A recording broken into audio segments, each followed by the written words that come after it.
can, but I don't think it'd be good enough to be taking the prize, not the top one anyway. Well, here is the raging favourite for the race, Sacred Kingdom, the 4-year-old by Costa de Lago, who's won amazing 7 out of 8 races, including his 2 runs this term, and his last start in the sprint trial was absolutely sensational. It certainly was. Well, they've brought him out very, very early. I was wondering why they did that, because the crowd was just clapping with the jockeys being introduced there, and he's one of these horses that can get extremely stirred up and get very hot and sweaty in the yard. He's done about 4 laps already. He looks really good in his coat, just starting to break out in a little bit of a sweat, but that's not unusual. He's pretty well settled for him, so at the moment all's okay with him. He looks very fit, muscled and healthy. Okay, the next one along is a French representative, Marchandor. How does he look in the paddock, Mark? Very relaxed and switched off. He's not an overly big horse, but beautifully turned out.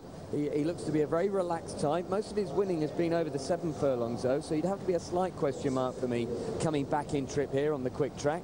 But for a horse who's got a winter coat, I think he looks well and relaxed. Scintillation, a multiple Group 1 winner here in Hong Kong, and he finished in 8th position in this race last year. He's been a grand old horse, Scintillation. He presents himself looking quite okay. He's never, well, he hasn't been the best walker in the past few years. He is a 7-year-old now, and he's sort of showing that a touch. But he's one of those horses that if there's any faults with some of these really good horses, he'll be right there and ready to pounce. Okay, we'll just have to break in there because they're going forwards at Traralgon. There's been a big move on Meteor. Playoff following with a tendon problem. Yep, yeah, a tendon problem is very evident, despite the fact he's got these bandages on. But I don't think he's really sparkling here today. I've seen him look better than this. I'm not really struck by Sunny Singh at all. He has got the benefit of Gate 1. Okay, well, according to whoever's judging today, the best turned out has been awarded to Green Birdie. Now, important thing with Green Birdie, the blinker's gone for the first time, and it was a particularly impressive trial with that gear change. I've been waiting for them to put this on. They've waited until the big occasion. Look, he needs to produce a career best for him to be winning this, but his Australian form, he's actually did finish second to Miss Andretti once before. So how did he look down there in the paddock? Well, I don't disagree with how he's been turned out. I think he looks terrific for him, Green Birdie. He's great in his coat. He's extremely fit, and he's feeling pretty good about himself too, just giving a little pig root there. I think he could run well on looks. Here's the Queen of Australian Sprinting, Miss Andretti. She is Australia's current Horse of the Year. She is a champion, and she has looked $1 million since arriving here in Hong Kong. She's just got herself a little bit warm in the paddock, just getting slightly toey now, but nothing too much wrong with her at all. I don't think she looks any the worse than anything else in the race. I think she's just all right. I wouldn't say she was a star. She's a little bit dull, isn't she? Yeah, but she's a workman-like sort. Oh, for sure. She's extremely fit, though. And the horses are now heading out for the 4th event, the first of the international Group 1s, the Cathay Pacific International Hong Kong Sprint. We're still to see Sunny Power. Have we seen him? I don't think we have. I haven't seen Sunny Power yet, no. We'll have a look at him in a moment. As they head out, he's shortened up Sacred Kingdom. He's into 14.5 now, or 1.4. You can get almost better than 3.5 to 1 at the moment for Miss Andretti, and around 12 to 1 for Absolute Champion. We'll get a look at Sunny Power in a moment. Generally, he, over the last 6 months or over most of his career, has been quite a hot-headed horse in the paddock. Have you had a chance to have a look at him, Mark and Jenny, and find out if he's behaving today? Sunny Power? Sunny Power, yep. He's actually a pretty good walker, Sunny Power. I thought he looked quite good and fit. I think he's been presented probably the best he can for a race such as this. I think it's going to be a bit tough for him, but he's probably earned his place here. I thought his last effort was fairly strong and tough, and he looks well, but it's a tough task. Just a little bit more switched off, I thought, than he has been, Jenny. He can get himself very wound up, can't he? I thought he looked sort of edgy when he first came in, but then settled the longer he spent the time in the paddock here. Yep, yeah, he definitely did. I thought Sacred Kingdom was much better behaved today. And I thought once Gerald Mosse got on board, he relaxed. Well, it was interesting because a few of the crowd was starting to clap, and then he just took off all of a sudden. Then they settled him down very quickly. But quite often he can get himself really, really worked up. Well, today he's doing exactly what he should be doing, and he's behaving himself as best he can. So I think his connection would be very happy. Definitely. All right, well, they are making their way onto the track. We'll get Jenny and Mark to compile their numbers from the paddock here for the first of the international Group 1s. All right. I'm with the 12. Yeah, well, the 12 looks great, doesn't he? Yeah. Green Birdie, he really does. That was going to be my second choice, but I'll leave him with you. I'm going to put Sacred Kingdom on top because having seen him in the past, I think he looks great today. He looks really muscled up, toned and well, and better behaved. So the favourite goes on top for me. I'll skip over Green Birdie. I thought number 4, Marchand Dior, didn't look too bad. Very switched off, wasn't he? So he can be my second choice now. Righty-ho. Well, I had Green Birdie on top in front of Sacred Kingdom. And I heard what you were saying, Jenny, about the spots with Absolute Champion, but I thought he looked healthy in his coat. Yep. I know what you mean. There was a worry there, but I thought he looked well in himself. There's a few little lumps and bumps, that was all. And it is a concern. It was on the same with High Point in the last race. He managed to win. It might not affect him, but they're there. I wouldn't want to be leaving Absolute Champion out, I don't think. So I was a 12-3 and a 1 thrown in. Well, you know David Hall's going to have him completely primed up for this race.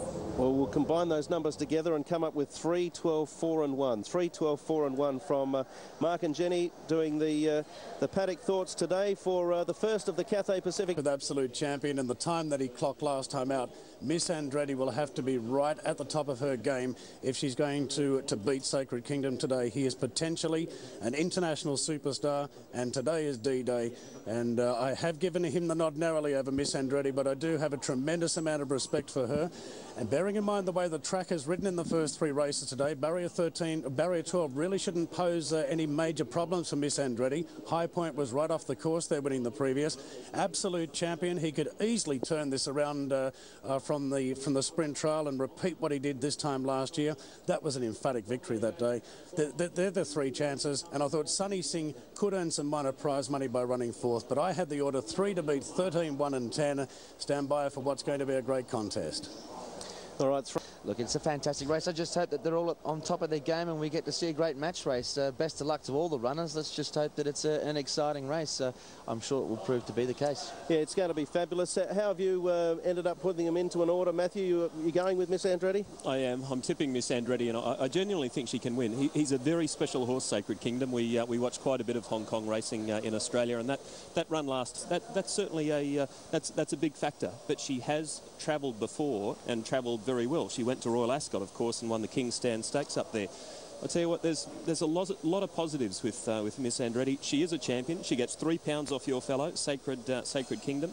And I tell you what, he'll need to be on his game because she'll be right there keeping him honest every step of the way. Yeah, I don't see a lot in it at the end. Can you believe at the moment you can almost get 4 to 1 here in Hong Kong about Miss Andretti? That's what really surprises me. I didn't think the gap between them on the tote would be that considerable.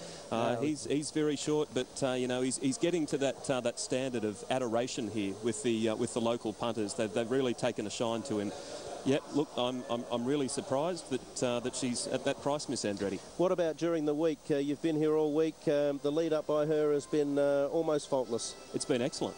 Her track work here on Tuesday morning, she ran home. She had a really good gallop. That was the last bit of serious work. I think she ran her last furlong in 10:89 or 10:85, and Lee Friedman has kept her ticking over the last couple of days. She's done everything right. You really can't fault her. Just maybe a little bit fizzy, but she has done that before. She's got a little bit of attitude, like a lot of good mares have. Look, I hope she can do it for us. I really do. It's going to be a fabulous race. Great to have you here, Matthew. It's been a pleasure. Well, the time has come. The build-up has completed. It's time to join Darren Flindell for the first of the international Group 1s, the Cathay Pacific International Hong Kong Sprint. Darren. Yes, Brett. Well, before the gates have evened open, we're dealing with the first major shock here. The difference between the pair and the betting. Honestly, Sacred Kingdom at $1.40 at the moment, and Miss Andretti at 4.7. Unbelievable odds about the mare. And last year's winner of the race, Absolute Champion, currently at 12. Unbelievable betting, but that's the case here. 1.4 Sacred Kingdom and a 4.7 Miss Andretti, who's drawn out in gate number 12. It promises to be a great clash. Miss Andretti's work's been fantastic here during the week leading up to it. Sacred Kingdom, who knows how good he is? We'll know more after today. The Singaporean's about to join them, YB. He's got lots of speed, YB, and he's drawn the outside gate number 13. Once he moves in, it'll just be Sacred Kingdom and a scintillation. Sacred Kingdom 1.4. That's with a win pool of $18 million as well. I'm sure a lot of Australians would be watching back home, pulling their hair out at the much shorter odds they're being offered there on the Australian totes. Scintillation goes in. And they're boxed now for the Cathay Pacific International Sprint. The crowd gives them a tremendous roar. Away they go. Green Birdie's taken straight back to last. And deep out, Miss Andretti's ridden for speed. So is YB. Sunny Singh, Ben Bourne near the inside, and Royal Delight's going for. There's plenty of speed. And Shane Dye takes Royal Delight to the front of the first corner. YB circling the field, going to second. Sunny Singh third, Ben Bourne fourth, and Miss Andretti's right with them with Desert Lord. Absolute Champion parks off the speed. Then Scintillation, Sacred Kingdom. He's got horses on his outside. Sunny Power and Teaser improving. Then Marchand d'Or and Green Birdie is last, racing to the bend. It's Royal Delight in front from Ben Bourne. Desert Lord's out 3 wide. Miss Andretti's 4 wide, and 5 wide is YB. Sunny Singh behind them. Sacred Kingdom's giving away 4 lengths. It's Royal Delight in front. Absolute Champions coming hard. Now Sacred Kingdom's into the clear. Miss Andretti can't go with them. Sacred Kingdom charges up on the outside. He hits the lead from Royal Delight. Absolute Champion staying on doggedly, but Sacred Kingdom, he is world class. Sacred Kingdom's roaring away to beat Absolute Champion. Royal Delight third, Sunny Power fourth, and Scintillation. Marchand d'Or's run with credit. Then Green Birdie from Teaser. Desert Law, Miss Andretti's dropped right out from Ben Bourne. YB and Sunny Singh was last to finish.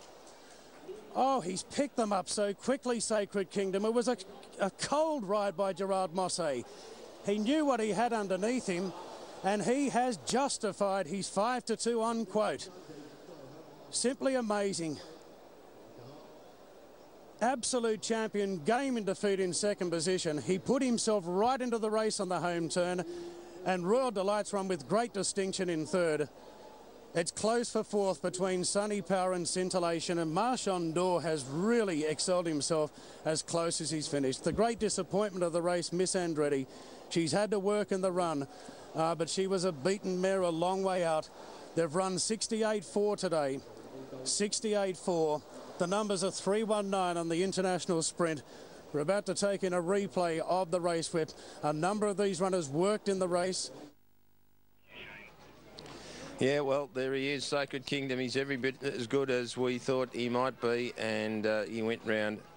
Well, they just didn't want a bar of Miss Andretti in Hong Kong today.